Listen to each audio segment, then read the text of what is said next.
There are different times when you may want to go back to different phases in your program as you learn more about your audience, as you learn more about the health problem that you're working on. And so CDCynergy is designed to be iterative, so you can go back to different phases at different times as your program is implemented. CDCynergy contains phases and steps. Each phase contains a number of steps, but it's not designed for you to necessarily go through all of them in order.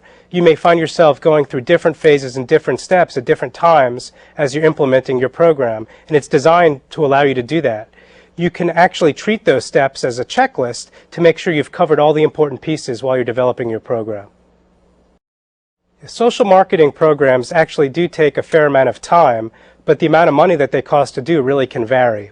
You can't shortchange your program by rushing it into the field. You really do need to spend enough time doing the appropriate research, background, formative work, message testing, and all these important steps that we talk about on CDCynergy. However, the amount of money that it costs can really vary based on what your goals are and what your resources are. Some programs, those in particular that require buying quite a bit of media, may be more expensive, but there are other ways to implement programs that can be effective for far less money. Improving health often involves changing behaviors, but unfortunately changing behaviors is really hard. What we've learned in social marketing is that the best way to change behaviors is with our upfront planning. So you'll see on CDCynergy that a great deal of effort and time is spent in the upfront strategic planning that goes into developing your programs.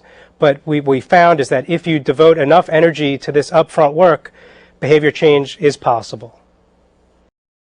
Some people think social marketing is public service announcements or TV spots. Social marketing is much more than that. You can use all different kinds of communication channels, whether you're using the internet or comic books or lay health advisors in the field.